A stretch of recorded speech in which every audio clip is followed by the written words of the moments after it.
The morning sun cast long shadows across the grounds of Windsor Castle as Catherine, Princess of Wales, stood by the large windows of their private quarters. Her fingers traced the edge of a letter that had arrived by special courier just hours earlier. The royal seal was unmistakable, and the contents had left both her and William speechless. William entered the room quietly, his footsteps muffled by the thick Persian rug. He had just finished a phone call with his private secretary, and his expression was serious. The couple had been married for over a decade, and Catherine could read his moods better than anyone. This was not just another royal duty or obligation weighing on his mind. "The children are asking questions again," Catherine said softly, not turning from the window. "Charlotte noticed the extra security personnel yesterday, and George has been unusually quiet during his studies." William moved to stand beside his wife, placing a gentle hand on her shoulder. "We cannot shield them from this forever, Catherine. The decision we make today will affect not just us, but generations to come." The letter in Catherine's hands contained information that would shock the British public and send ripples throughout the Commonwealth. It was a discovery that had been carefully hidden for nearly a century, buried in archives that few had access to. The revelation concerned a document that challenged everything the public believed about the line of succession. Earlier that week, a team of researchers working on digitizing historical royal documents had stumbled upon a sealed envelope in the depths of the royal archives. The envelope bore the personal seal of King George V and contained a letter dated 1936, just months before the abdication crisis that changed the course of British history. The letter revealed that King Edward VIII, who abdicated to marry Wallis Simpson, had secretly married another woman years before he met the American socialite. The marriage had been conducted in secret during a diplomatic mission to India in 1920, when Edward was still the Prince of Wales. The bride was Lady Margaret Ashworth, daughter of a British diplomat stationed in Delhi. What made this discovery even more extraordinary was that the marriage had produced a child, a son, born in 1921, who had been raised in India under the protection of his mother's family. The boy had grown up believing his father was a minor British official who had died in service. He never knew his true parentage. Dr. Eleanor Whitfield, the chief archivist who made the discovery, had spent 3 sleepless nights verifying the authenticity of the documents. The handwriting analysis, paper dating, and seal verification all confirmed what seemed impossible. King Edward VIII had been secretly married and had a legitimate heir before his famous abdication. The implications were staggering. If the secret marriage was legally valid, it meant Edward VIII's subsequent marriage to Wallis Simpson was technically bigamous. More importantly, it meant there was a bloodline that had been completely overlooked in the line of succession. Catherine turned from the window to face her husband. "Have they located him?" "The descendant." William nodded grimly. "James Ashworth. He's 73 years old, lives quietly in a cottage in the Cotswolds. He was a teacher for most of his life, completely unaware of his heritage. His grandfather was that secret child, raised believing he was illegitimate. The research team had traced the lineage carefully. The secret son, raised as David Ashworth, had married and had children of his own. The family line had continued, with each generation living as ordinary British citizens. They had no idea that royal blood ran through their veins. James Ashworth had been approached carefully by representatives from the palace. The initial contact had been made through his local parish priest, Father Michael, who had known the family for years. The conversation had been delicate, requiring proof and patience as the elderly man tried to process information that seemed like something from a fairy tale. "He doesn't want anything," William continued. "That's what makes this even more complicated. James has no interest in titles, palaces, or royal duties. He's a widower with 2 grown children who work as a nurse and an engineer. They live normal lives." Catherine sat down heavily in one of the antique chairs that furnished their private sitting room. "But the law is the law. If the marriage was valid, if the documents are authentic, then James Ashworth has a stronger claim to the throne than my father." William finished the sentence his wife couldn't bring herself to complete. The constitutional crisis this revelation could trigger was unlike anything Britain had faced in modern times. The concept of primogeniture, the system by which the eldest male heir inherits the throne, was clear in its application. If Edward VIII had married Lady Margaret first, and if that marriage was legal, then their descendant would have precedence over the current royal family. Legal experts had been consulted in absolute secrecy. Professor Sarah Mitchell from Cambridge University, a leading expert in constitutional law, had spent hours reviewing the documents. Her conclusion was troubling for the current royal family. The secret marriage appeared to meet all the legal requirements of the time. The ceremony was conducted by a British chaplain in what was then British India, Professor Mitchell had explained in a private meeting at Clarence House. Both parties were of age and consent. The marriage was witnessed and properly documented. By the laws of 1920, this was a completely valid union. The political ramifications were equally concerning. Prime Minister Richardson had been briefed on the situation and had immediately called for a meeting with constitutional experts and legal advisors. The cabinet would need to be informed, but the circle of knowledge was being kept as small as possible until a decision could be made. This could destabilize not just the monarchy, but the entire political system, the Prime Minister had warned during his private audience with King Charles III. The Republican movement would seize on this as proof that the whole system is built on lies and cover-ups. King Charles had taken the news with the dignified composure expected of a monarch, but those close to him could see the toll it was taking. He had waited his entire life to become king, only to face a crisis that could render his reign illegitimate before it had truly begun. The international implications were also significant. The Commonwealth realms, countries that still recognized the British monarch as their head of state, would be thrown into constitutional chaos. Countries like Canada, Australia, and New Zealand would face their own legal challenges as they grappled with questions of legitimacy and succession. Catherine stood up and walked to the desk where William kept his correspondence. Among the usual invitations and official documents was a photograph from their recent visit to a children's hospital. The image showed them surrounded by young patients, all smiling despite their circumstances. It was moments like these that reminded them why their role mattered. "What does your heart tell you?" Catherine asked, picking up the photograph. William was quiet for a long moment, considering the question. As second in line to the throne, he had been raised understanding the weight of duty and tradition, but he had also been taught the importance of truth and justice.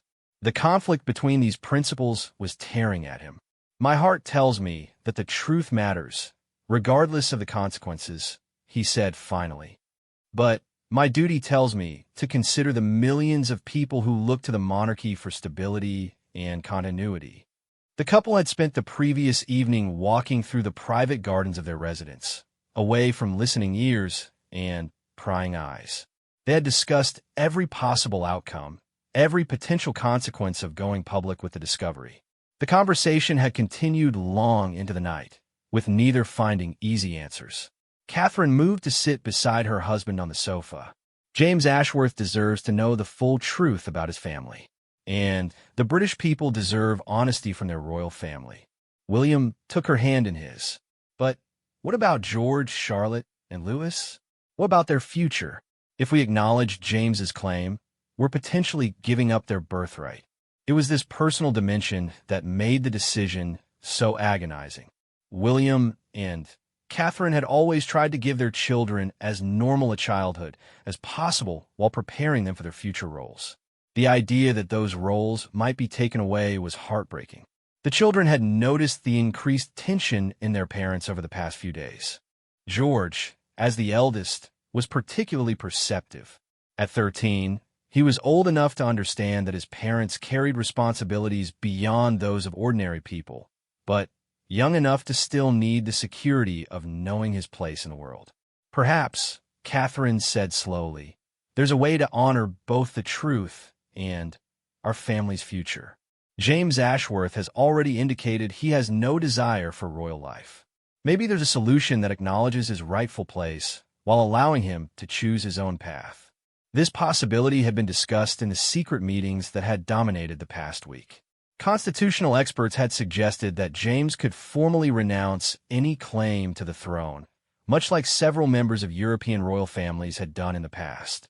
This would clear the way for the current line of succession to continue while still acknowledging the historical truth. But even this solution came with complications. James's children and grandchildren would also have potential claims. The renunciation would need to be comprehensive and binding for future generations. And there's no guarantee that James would agree to such an arrangement. William stood and walked to his desk, pulling out a secure phone that connected him directly to his father's private secretary. "Arrange a meeting," he said quietly. "We need to speak with James Ashworth directly, away from lawyers and politicians. This is a conversation that requires honesty, not legal maneuvering." The decision to meet face-to-face with James was controversial among the royal household staff. Security concerns were paramount, but more than that, there was worry about what might happen if the meeting became public knowledge. The media would have a field day with the story, and the speculation could cause panic. Sir Edward Pembleton, William's private secretary, had argued against the meeting. "Your Royal Highness, with respect, this man could destroy everything your family has worked to build.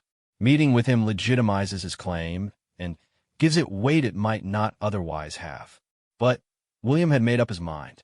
"Sir Edward, hiding from the truth has never been the royal way. Whatever Mr. Ashworth's legal standing, he deserves to be treated with dignity and respect. This conversation needs to happen."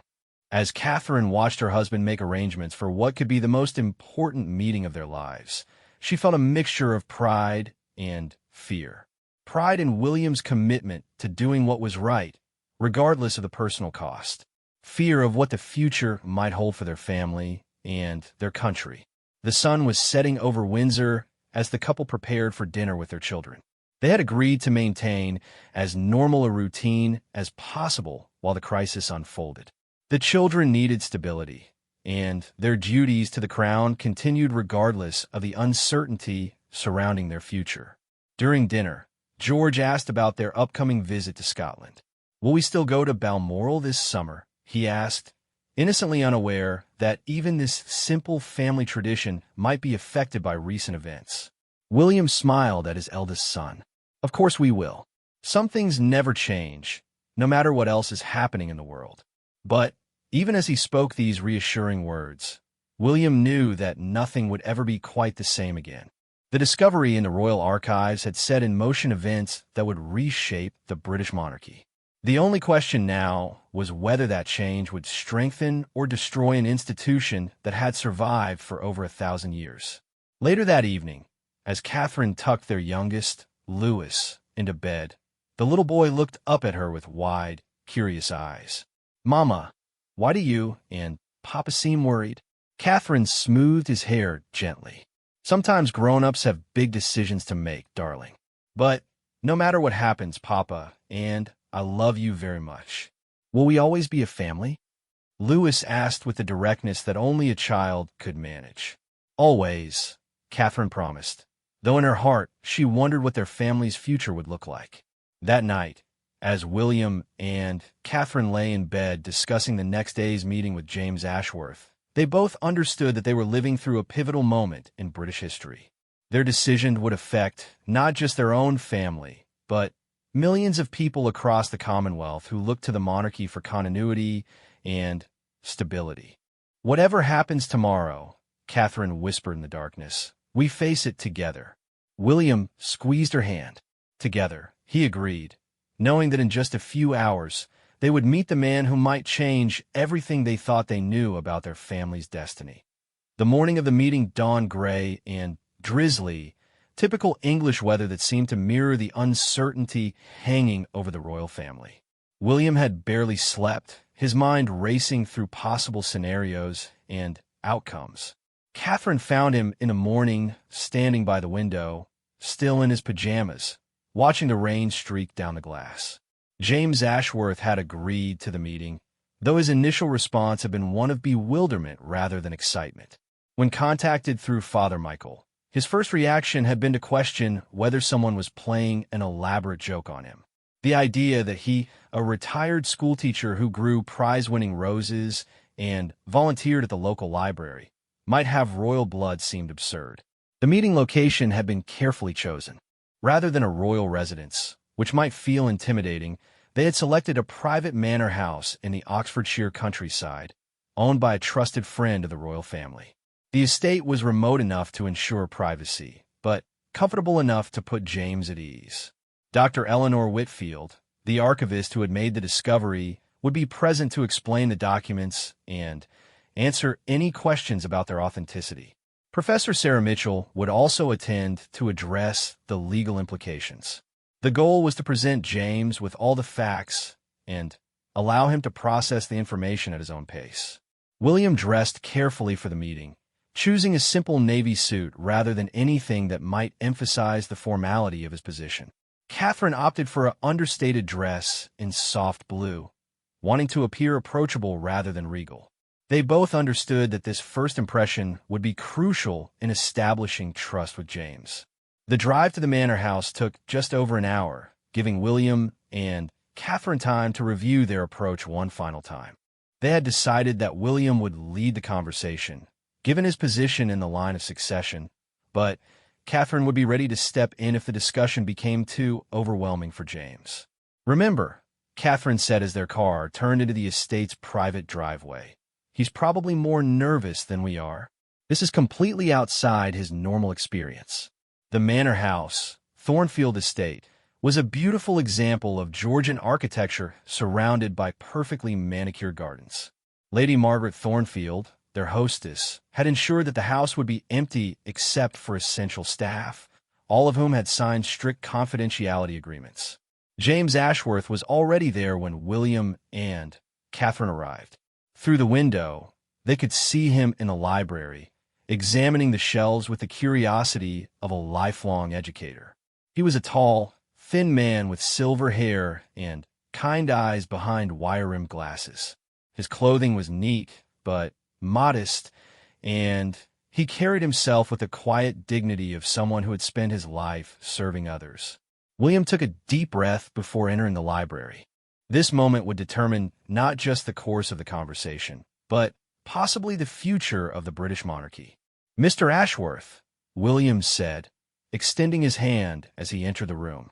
"Thank you for agreeing to meet with us. I know this must all seem very strange." James stood and shook hands, his grip firm despite his apparent nervousness. "Your Royal Highness, I must admit I still can't quite believe this is really happening. When Father Michael first approached me, I thought perhaps he'd been reading too many historical novels." Catherine stepped forward with a warm smile. "Please, call us William and Catherine today. We're here as people first, not as royal titles." The gesture seemed to relax James slightly. He had prepared for a formal royal audience, not a conversation between individuals. Dr. Whitfield began by presenting the documents, explaining how they had been discovered and authenticated. She spread copies of the key papers on the large mahogany table, walking James through each piece of evidence.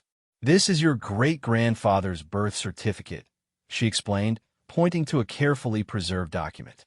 "Born David Edward Ashworth in Delhi, 1921. His mother was Lady Margaret Ashworth, daughter of Sir Robert Ashworth, who was serving as Deputy Governor of Punjab at the time." James studied the document carefully, his teacher's instincts making him examine every detail. "My grandfather always said our family had some connection to India, but he was vague about the details. He died when I was quite young."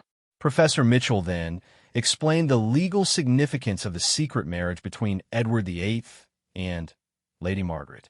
She spoke in plain language, avoiding the legal jargon that might confuse or intimidate. The marriage was conducted according to British law as it existed in India at that time. All requirements were met. 2 witnesses signed the certificate, both British officials. William watched James's face carefully as the implications became clear.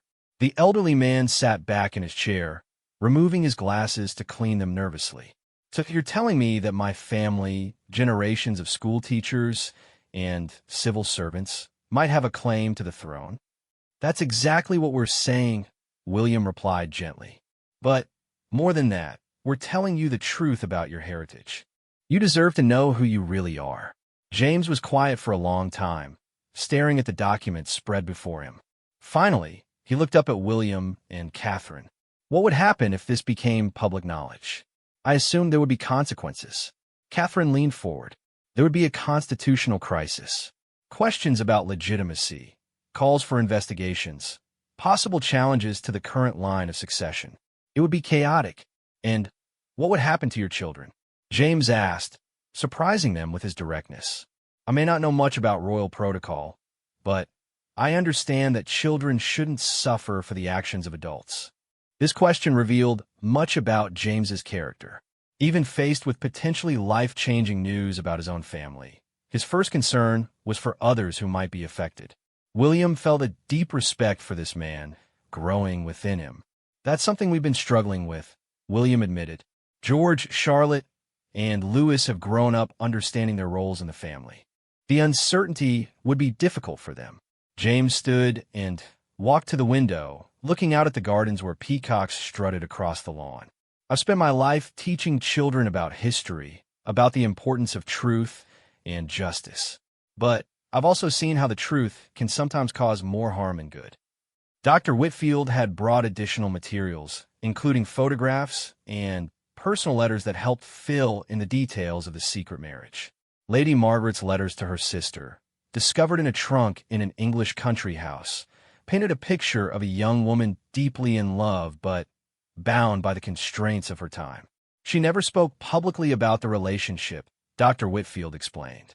When Edward became involved with Mrs. Simpson, Lady Margaret moved back to England and raised her son quietly. She never remarried. James examined a photograph of Lady Margaret holding a baby who would become his grandfather. The resemblance was striking, the same gentle eyes and dignified bearing that James himself possessed. She looks like my grandmother, he said softly. I always wondered why Gran had such refined mannerisms for someone who supposedly came from humble beginnings. The conversation continued for several hours, with breaks for tea and time for James to process the overwhelming amount of information. William and Catherine were impressed by his thoughtfulness and his lack of greed or ambition. This was not a man who would seek to exploit his newfound royal connection. I have a question for you, James said during one of their breaks, addressing William directly. If our positions were reversed, if you discovered that someone else had a stronger claim to your children's inheritance, what would you do? William considered the question carefully. I want to do what was right both legally and morally, but I would also want to protect my family. I suppose I would hope to find a solution that honored both principles. And what would such a solution look like? James pressed. Professor Mitchell had anticipated this question. There are several precedents in European royal history, she explained. Members of royal families have renounced their claims, either for themselves personally or for their entire family line. Such renunciations are legally binding and would clear any questions about succession. James nodded thoughtfully. And if I were to consider such a renunciation, what would it mean for my children and grandchildren? They would continue to live as private citizens, just as they do now, Catherine said. There would be no change in their daily lives, no obligations or expectations placed upon them. But they would know the truth about their heritage. James asked. If you chose to share it with them, William replied. That would be entirely your decision. The lunch break gave everyone time to reflect on the morning's revelations. James spent time alone in the garden, walking among the roses while he processed what he had learned. William and Catherine used the time to discuss their impressions of this man who might hold their family's future in his hands. He's remarkable, Catherine observed. No demands, no calculations about personal gain. He's genuinely concerned about doing the right thing. William agreed. I can see why his students respected him. There's a natural wisdom about him, a kindness that you can't fake. When they reconvened, James had clearly reached some conclusions. I need to understand something, he began. If I have this claim, if these documents are authentic, what does that mean for the institution of the monarchy itself? Professor Mitchell explained that the monarchy's stability depended largely on public confidence. If this information became public without a clear resolution, it could fuel Republican sentiment. People might question not just the current royal family, but the entire system.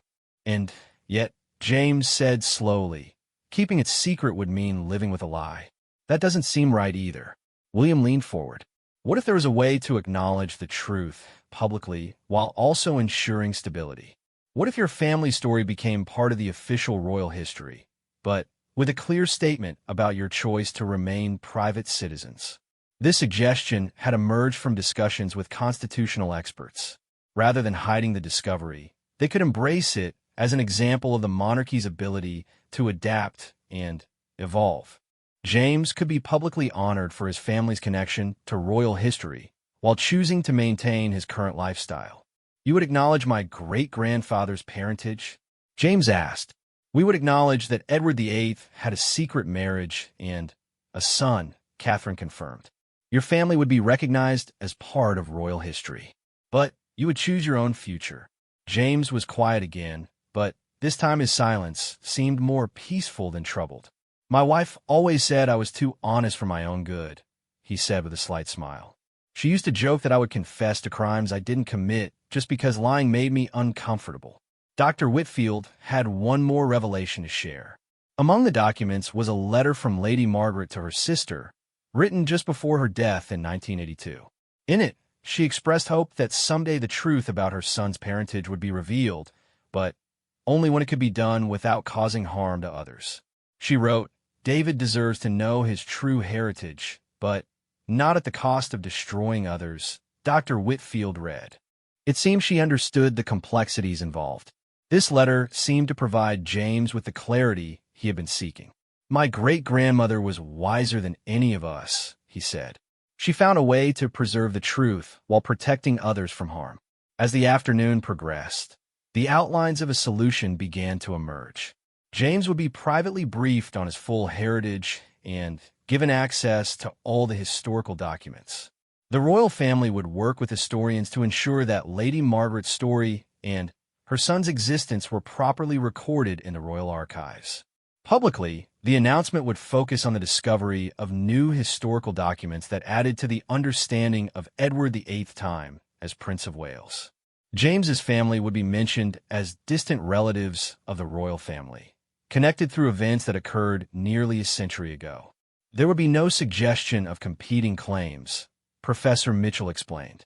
Instead, it would be presented as a fascinating piece of royal history that helps complete the historical record. James had one final request. I would like my children and grandchildren to know the truth. Not because I want to burden them with royal expectations, but because family history matters. They should understand where they come from.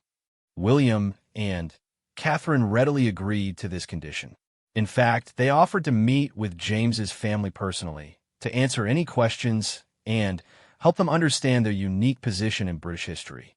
As the day drew to a close, James walked around the table to shake hands with each person present.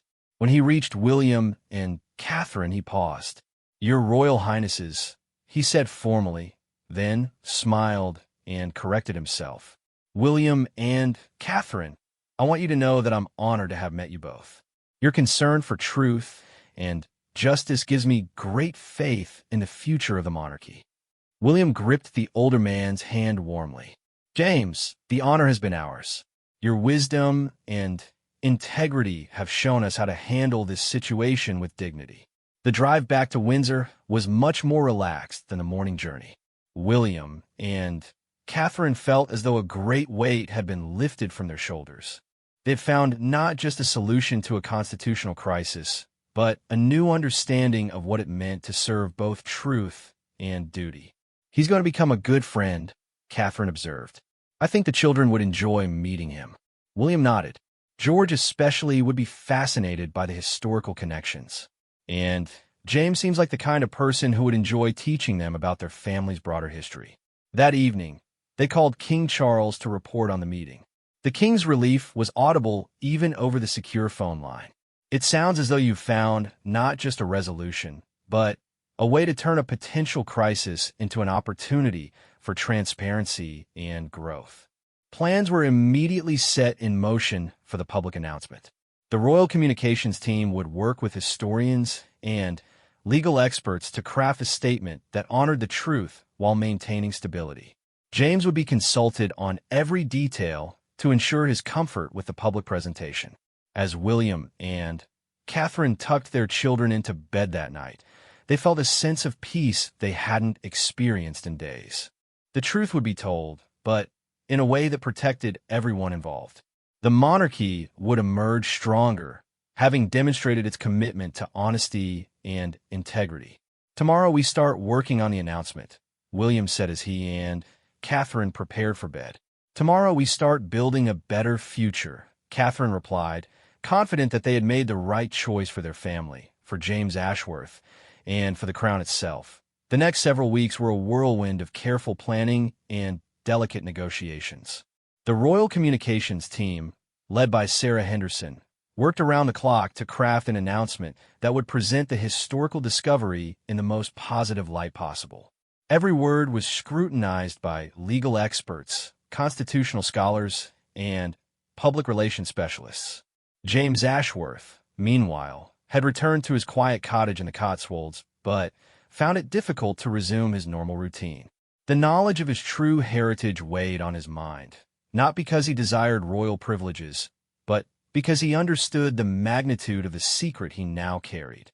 His daily walks through the village took on new meaning as he looked at his neighbors and wondered how they would react to the news. The process of informing James's family proved more challenging than anyone had anticipated. His daughter, Margaret, a nurse at Birmingham Children's Hospital, initially thought her father was suffering from some form of dementia when he tried to explain the situation. His son, Robert, an engineer working on renewable energy projects, demanded to see the documents before he would believe such an extraordinary claim. William and Catherine had arranged to meet with James's family at a private country house near Birmingham. The meeting was scheduled for a Saturday afternoon when both Margaret and Robert could attend. James had requested that his grandchildren, two teenagers named Emma and Christopher, also be present, believing that the younger generation might adapt more easily to the shocking news. Margaret Ashworth Thompson arrived at the meeting with her husband David and their 16-year-old daughter Emma. She was a practical woman who had inherited her grandfather's analytical mind along with his kind nature. Her skepticism was evident from the moment she entered the drawing room where the meeting was to take place. "Dad has always been a bit of a dreamer," she told Catherine privately before the formal presentations began. "He reads too many historical novels and sometimes gets carried away with romantic notions about the past." Robert Ashworth came with his wife Sarah and their 18-year-old son Christopher. As an engineer, Robert approached the situation with scientific methodology, demanding evidence and proof before accepting any claims. He had spent the previous week researching genealogy websites and historical records, trying to verify or debunk his father's story. Dr. Whitfield once again presented the documentation, this time with additional materials that had been uncovered in the weeks following the initial discovery. The research team had located more letters, photographs, and official records that corroborated the secret marriage between Edward VIII and Lady Margaret Ashworth. These handwriting samples from both Edward and Lady Margaret have been verified by 3 independent experts, Dr. Whitfield explained, spreading the documents across the large table. The paper and ink have been dated using the most advanced techniques available. There is no question about authenticity. Robert studied the documents with an engineer's precision, examining watermarks and studying the official seals with a magnifying glass he had brought from home. His wife, Sarah, a teacher like his father, was more interested in the personal letters that revealed the human side of the historical drama. Margaret focused on the practical implications. "Even if all this is true," she said, "what does it mean for our family? Are we expected to change our lives somehow?" William answered carefully, "Nothing has to change in your daily lives. You would continue living exactly as you do now. But you would have the choice to be more involved with royal history and heritage if you wished." The teenagers, Emma and Christopher, seemed fascinated rather than overwhelmed by the revelations. Emma, who was studying history at college level, peppered Dr. Whitfield with questions about the historical context. Christopher, more interested in the human drama, wanted to know about the personalities involved and their motivations. So our great-great-grandfather was basically the King of England? Christopher asked with the directness of youth. He was king for less than a year before he abdicated, Catherine explained. But yes, technically he was your great-great-grandfather.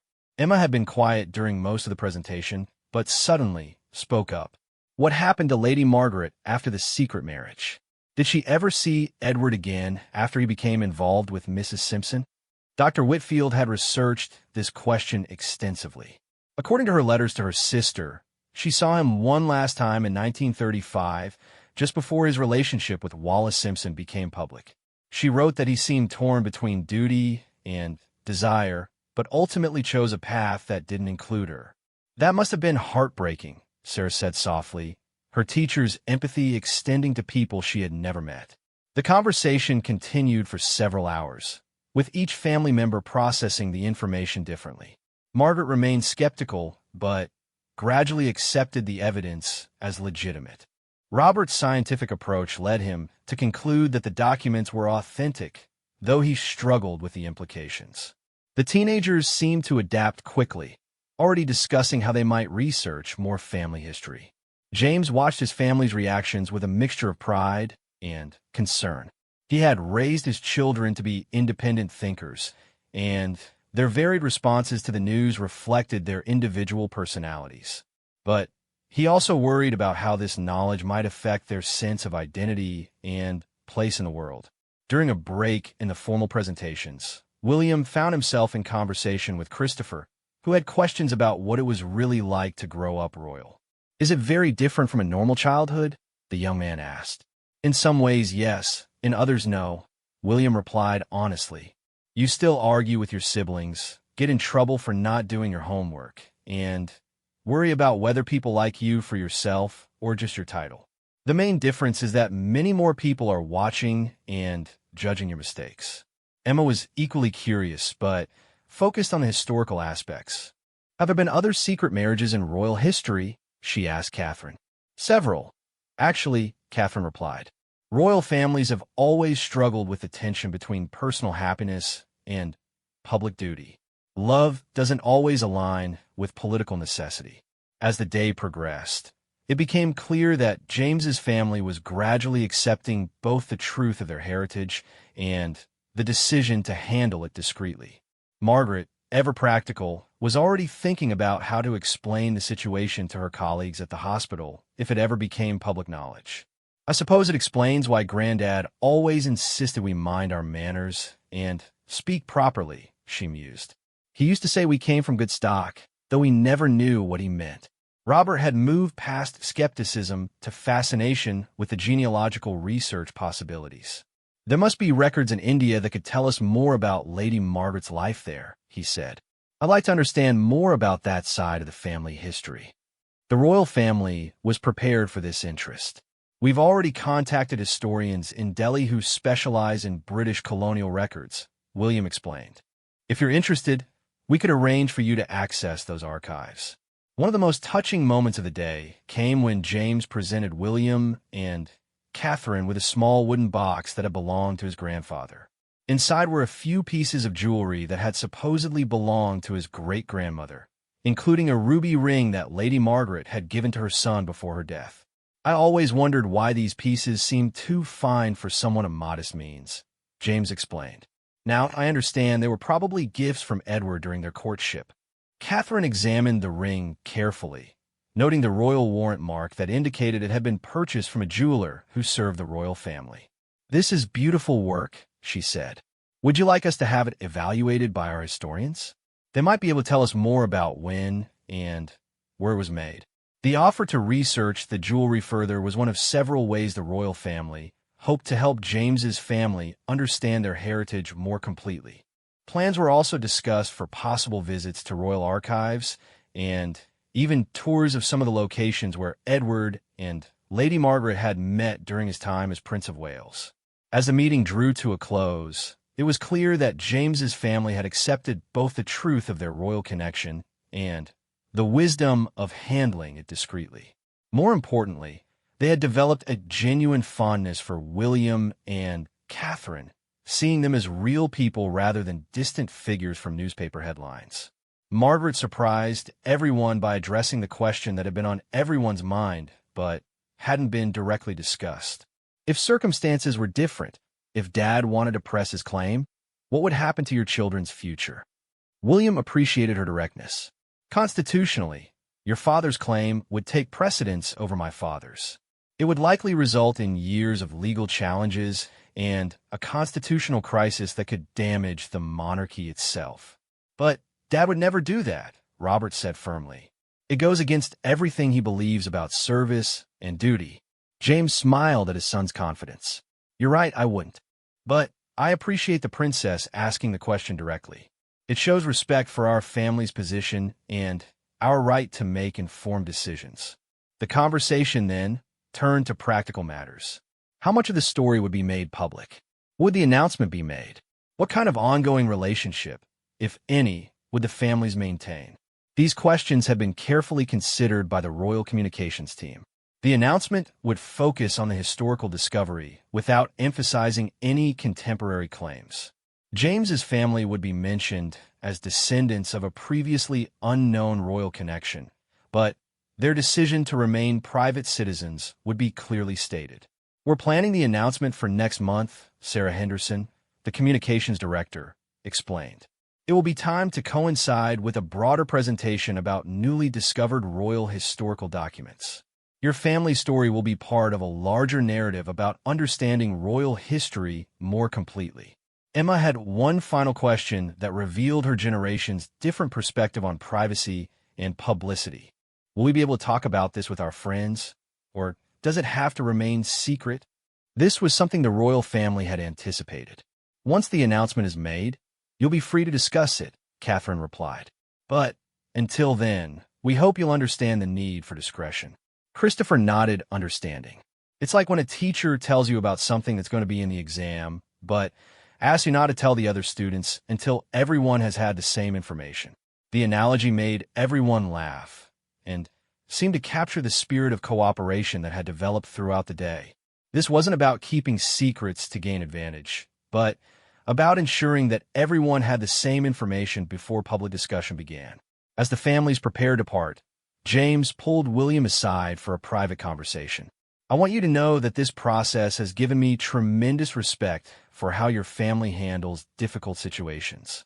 Your concern for truth while still protecting people shows real wisdom. William was moved by the older man's words. James, your family's grace in handling this situation has been remarkable. You've shown us what it means to put principles before personal gain. The drive back to Windsor gave William and Catherine time to reflect on how much their understanding of the situation had evolved. What had begun as a potential constitutional crisis had become an opportunity to demonstrate the monarchy's commitment to transparency and its ability to adapt to new information. They're remarkable people, Catherine observed. If circumstances were different, if James had been raised knowing his heritage, he would have made an excellent king. William nodded. Perhaps that's exactly why this situation has worked out as well as it has. His character was shaped by believing he was an ordinary citizen with a duty to serve others. Royal upbringing might have made him less wise, not more. That evening, they called King Charles to report on the family meeting. The king was particularly pleased to learn that James's grandchildren had adapted well to the news and seemed genuinely excited about learning more about their royal heritage. It sounds as though you've not only resolved the crisis, but gained some new family connections, King Charles observed. Perhaps we should consider inviting them to some of the more informal royal gatherings once this becomes public knowledge. The suggestion reflected how completely the royal family's perspective on the situation had changed.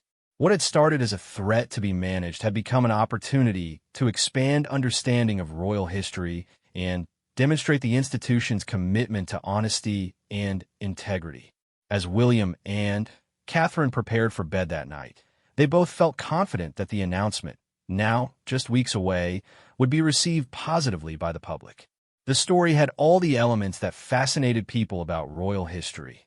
secret romance, hidden documents, and unknown relatives. But more than that, it would show that the modern monarchy could handle complex situations with wisdom and grace. Tomorrow we finalize the announcement, William said. Tomorrow we make history, Catherine replied, knowing that their decision to embrace the truth rather than hide from it would be remembered as a defining moment for the British royal family.